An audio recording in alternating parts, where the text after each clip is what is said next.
Pastor K V Thomas ഒരു YouTube ചാനലിൽ നടത്തിയ അഭിമുഖത്തിലെ വിഷയങ്ങൾ ചിന്താവിഷയമാക്കേണ്ടത് തന്നെയാണ്.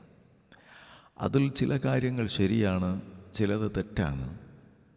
ചില കാര്യങ്ങൾ വചനപ്രകാരം ശരിയാണ്, ചില കാര്യങ്ങൾ വചനപ്രകാരം തെറ്റാണ്. ദൈവസഭയുടെ നിലനിൽപ്പിനും വളർച്ചയ്ക്കും അത്തരം വിഷയങ്ങളെ വിശദമായി ചർച്ച ചെയ്യുകയും തിരുത്തുകയും ചെയ്യേണ്ടത് അത്യാവശ്യമായ കാര്യമാണ്. അതിനാൽ അത്തരം വിഷയങ്ങളെ ദൈവശാസ്ത്രപരമായും പ്രായോഗികമായും വിശദമായി ചിന്തിക്കേണ്ട ഉത്തരവാദിത്വം സഭയ്ക്കും വിശ്വാസികൾക്കും ഉണ്ട്.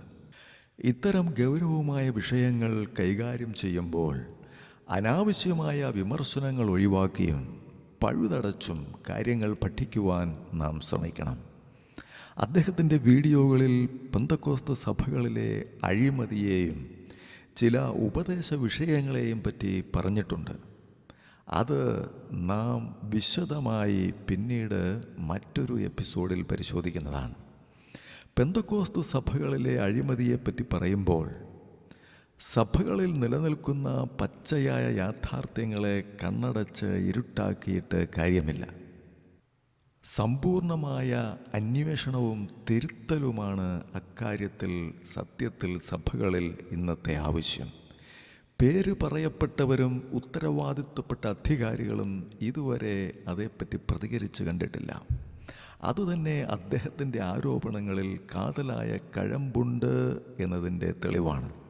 ആത്മീയ യോഗ്യതകളുള്ളവരല്ല ഇന്ന് പലപ്പോഴും നമ്മുടെ സഭകളുടെ നേതൃസ്ഥാനത്ത് വരുന്നത് എന്നത് ഏറ്റവും ഗുരുതരമായ പ്രശ്നമാണ്. ആത്മീയ യോഗ്യതകളില്ലാത്തവർ സഭകളുടെ നേതൃസ്ഥാനത്ത് വന്ന് ഗുണ്ടകളുടെ സഹായത്തോടെ ഭരണം നടത്തിയാൽ കള്ളന്മാർക്കും ദ്രവ്യദാസന്മാർക്കും വളരുവാൻ അനുകൂലമായ സാഹചര്യം അതുണ്ടാക്കും എന്നുള്ളത് സംശയമില്ലാത്ത കാര്യമാണ്. ഈ വിഷയം കൃത്യമായി മനസ്സിലാക്കണമെങ്കിൽ നാം ദശാംശം, സ്തോത്രകാഴ്ച എന്നിവ ഇന്ന് എന്താണ്, പുതിയ നിയമസഭയിൽ അതിൻ്റെ പ്രസക്തി എന്താണ്, അതിൻ്റെ ഉദ്ദേശം എന്താണ്, അത് എങ്ങനെയാണ് ഉപയോഗിക്കേണ്ടത്, സഭാ നേതാക്കളുടെ അടിസ്ഥാന യോഗ്യതകൾ എന്തായിരിക്കണം, ദശാംശമൊക്കെ ആർക്ക് മാത്രമാണ് സ്വീകരിക്കുവാൻ കഴിയുക എന്നുള്ളത് വചനപ്രകാരം നാം പഠിക്കേണ്ടതായിട്ടുണ്ട്. അതെല്ലാം നാം വ്യക്തമായിട്ട് മനസ്സിലാക്കണം. അവ പിന്നീട് മറ്റൊരു എപ്പിസോഡിൽ നമുക്ക് വിശദമായിട്ട് പഠിക്കുവാനുള്ളതാണ്. പെന്തക്കോസ്ത് സഭകളിലെ ഉപദേശ വിഷയങ്ങളെപ്പറ്റി പറയുമ്പോൾ സത്യസഭ പെന്തക്കോസ്ത് സഭ തന്നെയാണ് എന്ന് വളരെ വ്യക്തമായിട്ട് നമുക്ക് തെളിയിക്കുവാൻ കഴിയും. അപ്പോസ്തല പ്രവർത്തികളുടെ പുസ്തകപ്രകാരവും മറ്റ് പുതിയ നിയമ പുസ്തകങ്ങൾ പ്രകാരവും മറ്റ് എല്ലാ സഭകളെയും തമ്മിൽ താരതമ്യം ചെയ്തു നോക്കിയാൽ ഏറ്റവും കൃത്യമായ ഉപദേശപ്രകാരം തന്നെയാണ് പെന്തക്കോസ്ത് സഭകൾ ഊന്നൽ കൊടുക്കുന്നതും നിലനിൽക്കുന്നതും എന്ന് നമുക്ക് മനസ്സിലാക്കുവാനായിട്ട് കഴിയും. അതിനാൽ ആദിമ ക്രൈസ്തവ സഭയുടെ തുടർച്ച പെന്തക്കോസ്ത് സഭകൾ തന്നെയാണെന്നും മറ്റ് എല്ലാ സഭകളും അതിൽ നിന്നുള്ള വ്യതിചലനങ്ങളും അധഃപതനങ്ങളും മാത്രമാണെന്നും തെളിയിക്കുവാനായിട്ടും നമുക്ക് കഴിയും. എന്നാൽ ഇവിടെയും പെന്തക്കോസ്ത് സഭകളുടെ ഇന്നത്തെ നിലനിൽപ്പിൻ്റെ അവസ്ഥയിലും തിരുത്തപ്പെടേണ്ടതായിട്ടുള്ള ചില കാര്യങ്ങളുണ്ട് എന്നുള്ളത് നമുക്ക് വിസ്മരിക്കുവാൻ കഴിയുന്നതല്ല. അതിൻ്റെ വിശദാംശങ്ങൾ മറ്റൊരു എപ്പിസോഡിൽ നമുക്ക് ഉടനെ പരിശോധിക്കുവാൻ കഴിയും. ക്രിസ്തുവിൻ്റെ സത്യസഭയിൽ ഇന്നും പരിശുദ്ധാത്മ സ്നാനമുണ്ട്, പരിശുദ്ധാത്മ അഭിഷേകമുണ്ട്, കൃപാവരങ്ങളുണ്ട്, അന്യഭാഷയുണ്ട്, അത്ഭുതങ്ങളുണ്ട്, അടയാളങ്ങളുണ്ട്. അതുകൊണ്ട് തന്നെയാണ് ജീവിത വിശുദ്ധിയില്ലാത്ത കള്ളന്മാരിലൂടെയും അഭിനയക്കാരായ ആളുകളിലൂടെയും നേതാക്കളിലൂടെയുമൊക്കെ ഡ്യൂപ്ലിക്കേറ്റ് അന്യഭാഷ പടർന്നു പിടിച്ചത്. അത്തരക്കാരാണ് ഇന്നത്തെ ആത്മീയ ഗോളത്തിൽ വിലസുകയും സഭകളിൽ പ്രശ്നങ്ങൾ ഉണ്ടാക്കുകയും ചെയ്യുന്നത്. അവരെ പുറത്താക്കണമെങ്കിൽ ദൈവജനം മുന്നിട്ടിറങ്ങണം. ഇന്നത്തെ കപട നേതാക്കൾ ഒന്നും ചെയ്യുകയില്ല. കള്ള അന്യഭാഷക്കാരെയും അഭിനയക്കാരെയും തിരിച്ചറിയുവാനുള്ള വചനപ്രകാരമുള്ള ചില രീതികൾ പിന്നീടൊരിക്കൽ നമുക്ക് ചർച്ച ചെയ്യാം. ആത്മീയ മേഖലയിലുള്ള അനുകരണവും അഭിനയവും കൃത്രിമത്വവും ആത്മീയ അഹങ്കാരവും ഇന്ന് പലരും മനസ്സിലാക്കുന്നതിനേക്കാൾ വലിയ പ്രശ്നമാണ്. ദൈവവചനം അനുവദിക്കുന്ന അന്യഭാഷ ദൈവവചനപ്രകാരം ഉപയോഗിച്ചാൽ ദൈവവചന വിരുദ്ധമായ അനുകരണ പ്രവണതകളെ ക്രമേണ ഇല്ലാതാക്കുവാൻ നമുക്ക് കഴിയും. കപടനാട്യക്കാരെ ദൈവത്തിനും ദൈവമക്കൾക്കും ഒരിക്കലും അംഗീകരിക്കാനാവില്ല, ആവശ്യവുമില്ല. അന്യഭാഷാ അടയാളത്തിനും കൃപാവരങ്ങൾക്കും കൊടുക്കുന്ന അമിതമായ പ്രാധാന്യവും അവ പ്രാപിക്കുവാനുള്ള നിർബന്ധവും അവ ഇല്ലാത്തവരെ കുറ്റപ്പെടുത്തുന്ന പ്രവണതയുമെല്ലാം വ്യാപകമായ കൃത്രിമത്വത്തിനും അനുകരണത്തിനും കാരണമാക്കുന്നു എന്നുള്ളത് ഒരു യാഥാർത്ഥ്യമാണ്. തെറ്റായ പഠിപ്പിക്കലുകളുടെ സ്വാധീനം മൂലം അനുകരണ ഭാഷ പറഞ്ഞ് തങ്ങൾ അഭിഷിക്തരാണെന്നും ആത്മാവിൽ പ്രാർത്ഥിക്കുന്നവരാണെന്നും തെറ്റിദ്ധരിച്ചും മറ്റുള്ളവരെ തെറ്റിദ്ധരിപ്പിച്ചും ഇന്ന് അനേകർ വഴിതെറ്റി ആത്മീയമായി മുരടിച്ചു പോകുന്നു എന്നുള്ളതും ഒരു യാഥാർത്ഥ്യമാണ്. അനേകർ സാത്താൻ്റെ അടിമത്തത്തിൽ അകപ്പെട്ടു പോകുന്നു. അതായത് കൃപാവരങ്ങളുടെ തെറ്റായ ഉപയോഗം ചെറുക്കണം, തെറ്റായ ഉപദേശങ്ങളെ ചെറുക്കണം. ഇതിന് നേതൃത്വങ്ങൾ പരാജയപ്പെട്ടത് സഭകൾ അലങ്കോലമാകുവാൻ കാരണമായി. നേതാക്കന്മാരുടെ പരാജയമാണ് സഭയുടെ പരാജയമായി വെളിപ്പെട്ടു നിൽക്കുന്നത്. ശരിയായ അന്യഭാഷയുടെ മറവിൽ എന്തും പറഞ്ഞ് സഭയെ അലങ്കോലമാക്കുന്ന അനുകരണ അന്യഭാഷയെ സഹിക്കുന്ന പ്രവണത അവസാനിപ്പിക്കണം.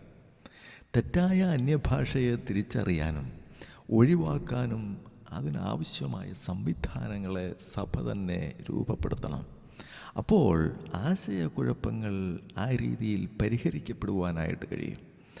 കാപട്യക്കാർക്ക് തഴച്ചു വളരുവാൻ ഉതകുന്ന ഇന്നത്തെ സഭാ സാഹചര്യങ്ങൾക്ക് മാറ്റം വരുത്താതെ ക്രിസ്തുവിൻ്റെ പദ്ധതി സഭയിലും സഭയിലൂടെയും വേണ്ടത്ര വെളിപ്പെടുക എന്നുള്ളത് അസാധ്യമായിട്ടുള്ള കാര്യമാണ്.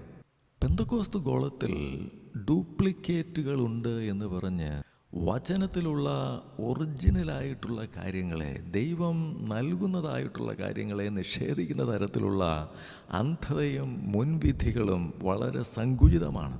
അത് അപകടകരമായ കാര്യമാണ്. ഇരുട്ടിൻ്റെ പ്രവണതകളെ എതിർക്കുന്നതിനെ നിഷേധാത്മകമായ വിമർശനമായി കാണുന്നതും വളരെ തെറ്റാണ്. തിരുത്തുന്നവരെ ഭീഷണിപ്പെടുത്തുന്ന പ്രവണത കാപട്യക്കാർക്ക് തങ്ങളുടെ കൊള്ള തുടരുവാൻ പൂർണ്ണ സ്വാതന്ത്ര്യമൊരുക്കുന്നു എന്നുള്ളതാണ് യാഥാർത്ഥ്യം. നാം ആത്മീയത്തിലെ അപകടകരമായ ആധുനിക പ്രവണതകൾ തിരിച്ചറിയാത്തവരാകരുത്. സഭകൾ വഴിതെറ്റി ക്രിസ്തുവിരുദ്ധ ഗ്രൂപ്പുകൾ അഥവാ കൾട്ടുകളാകാതിരിക്കുവാൻ വചനാധിഷ്ഠിതമായ ദൈവശാസ്ത്ര പുനരവലോകനവും ആനുകാലികമായിട്ടുള്ള പ്രവണതകളുടെ വിശകലനവും തിരുത്തലും നാം കാലാകാലങ്ങളിൽ നടത്തേണ്ടതാണ്. ആത്മീയ നേതാക്കൾ സത്യവചനം ഉപദേശിക്കുവാൻ സമർത്ഥരായിരിക്കണം എന്നാണ് ദൈവത്തിൻ്റെ വചനം നമ്മെ പഠിപ്പിക്കുന്നത്. എന്നാൽ സത്യവചനം ശരിയായി ഗ്രഹിക്കുവാൻ കഴിവുള്ള ആത്മീയ നേതാക്കൾ വളരെ കുറവാണ് എന്നതാണ് സത്യം. ഇതൊക്കെ കണ്ടിട്ടും കണ്ടില്ലെന്ന് നടിക്കാതെ സത്യസന്ധതയോടെ ക്രിസ്തുവിനു വേണ്ടി എഴുന്നേറ്റ് പുരുഷത്വം കാണിക്കുവാൻ ചില നേതാക്കളെങ്കിലും തയ്യാറായി മുമ്പോട്ട് വരണം. ഇതെല്ലാം തെറ്റാണെന്ന് അറിയാമായിരുന്നിട്ടും തെറ്റാണെന്ന് പറയുവാൻ ആളില്ല എന്നുള്ളതാണ് ദുഃഖകരമായ കാര്യം. പലരും ആരെയൊക്കെയോ ഭയപ്പെടുകയാണ്. അടിസ്ഥാന വിഷയങ്ങൾ കണ്ടുപിടിച്ച് ചർച്ച ചെയ്ത് പരിഹരിക്കുന്നതിലേക്ക് നമ്മുടെ കാര്യങ്ങൾ നീങ്ങണം. ദൈവജനത്തിന് താങ്ങാവുന്നതിനും അപ്പുറത്ത് പരീക്ഷ നേതാക്കൾ നൽകരുത്.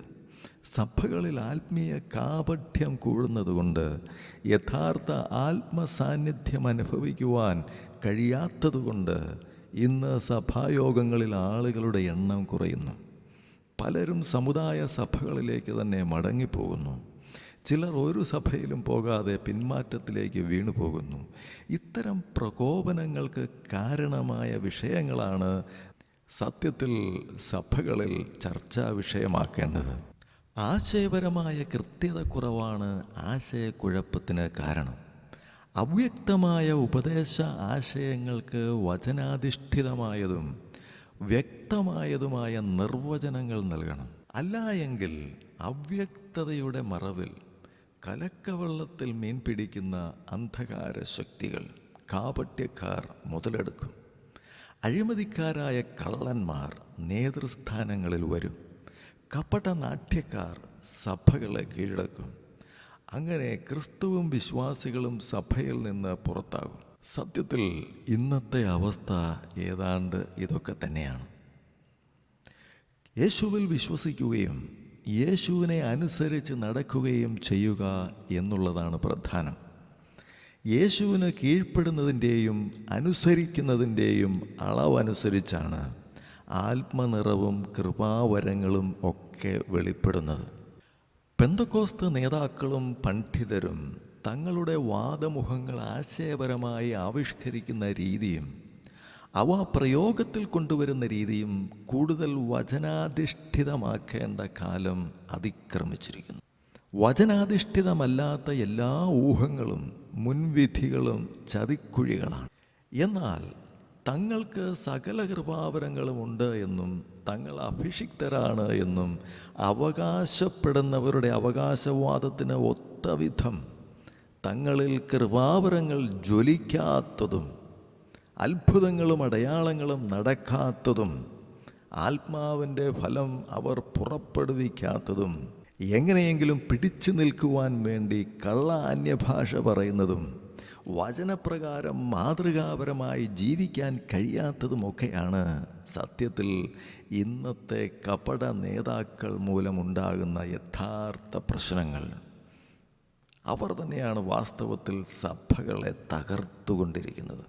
സത്യത്തിൽ അത്തരക്കാരിലൂടെ, അത്തരം നേതാക്കളിലൂടെ സാത്താൻ ദൈവസഭയെ അലങ്കോലപ്പെടുത്തുകയാണ്, വിശ്വാസികളെ ക്ഷീണിപ്പിക്കുകയാണ്, നിരുത്സാഹപ്പെടുത്തുകയാണ്.